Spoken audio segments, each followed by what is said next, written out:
महात्मा बुद्ध और भयानक वन का रहस्य। कई वर्षों पहले की बात है। महात्मा बुद्ध अपने शिष्यों के साथ भारत के एक घने वन में ध्यान के लिए गए। उस वन के बारे में यह कहा जाता था कि वहां पर कोई जाता तो कभी वापस नहीं आता। वहां की हवा तक भय से कांपती थी। लोगों का मानना था कि उस जंगल में एक भयानक दानव रहता है जो किसी को भी जीवित नहीं छोड़ता। बुद्ध के शिष्य इस जंगल में प्रवेश करने से डर रहे थे, परंतु बुद्ध ने उन्हें धैर्य रखने को कहा। उन्होंने मुस्कुराते हुए कहा, डर का सामना करने से ही हमें सत्य का ज्ञान होता है। जंगल में घुसते ही एक अजीब सन्नाटा था। पक्षी भी शांत थे। पेड़ों की शाखाएं ऐसे हिल रही थीं जैसे वे भी किसी अनजानी शक्ति से डर रही हों। थोड़ी दूर जाने पर शिष्यों ने देखा कि वहां मानव कंकाल बिखरे पड़े थे। यह दृश्य देखकर उनके रोंगटे खड़े हो गए, लेकिन बुद्ध शांति से आगे बढ़ते रहे। अचानक एक अजीब सी आवाज सुनाई दी। यह आवाज एक गहरी गुफा से आ रही थी। बुद्ध रुक गए और अपनी आंखें बंद कर ध्यान लगाने लगे। शिष्यों ने घबराकर कहा, गुरुदेव, यह जगह भयानक है, हमें लौट जाना चाहिए। बुद्ध ने मुस्कुराते हुए कहा, हमेशा याद रखो, भय का सामना करने से ही उसका अंत होता है। चलो, सत्य का पता लगाते हैं।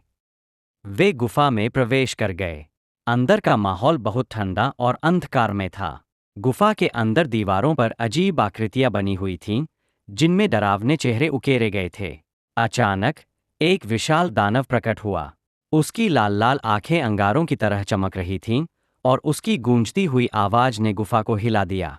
दानव ने कहा, कौन हो तुम लोग जो मेरी गुफा में आने की हिम्मत कर रहे हो? क्या तुम नहीं जानते, मैं यहां से किसी को भी जिंदा नहीं जाने देता।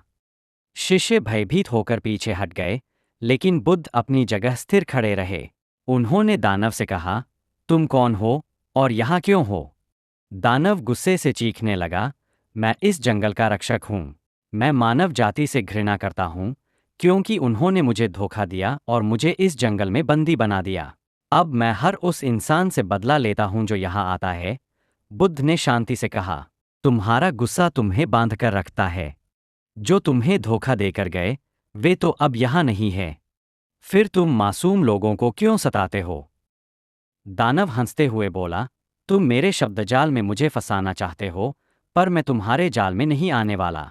बुद्ध ने अपनी आंखें बंद कर ध्यान लगाया और एक तेज प्रकाश उनके शरीर से निकलकर पूरे गुफा में फैल गया। उस प्रकाश की गर्माहट से दानव धीरे धीरे बदलने लगा। उसकी लाल आंखें शांत हो गईं और उसकी भयानक आकृति धीरे धीरे एक साधारण मानव में बदल गई। दानव ने रोते हुए कहा, तुम कौन हो? तुम्हारी करुणा ने मेरे वर्षों का गुस्सा मिटा दिया। बुद्ध ने कहा, मैं केवल सत्य का पथिक हूं। तुम भी उसी सत्य की ओर चलो। गुस्से और द्वेष को त्यागो।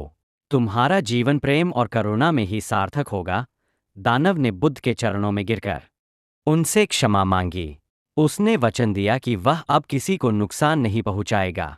उस दिन से वह जंगल, जो भयानक और भयावह माना जाता था, ध्यान और शांति का स्थान बन गया। महात्मा बुद्ध ने अपने शिष्यों से कहा, डर एक माया है जो हमारे मन की उपज है। यदि हम सत्य, करुणा और प्रेम का मार्ग अपनाएं, तो हर भय समाप्त हो सकता है। यह कहानी हमें सिखाती है कि भय और क्रोध का सामना कर उन्हें करुणा और प्रेम से जीतना संभव है।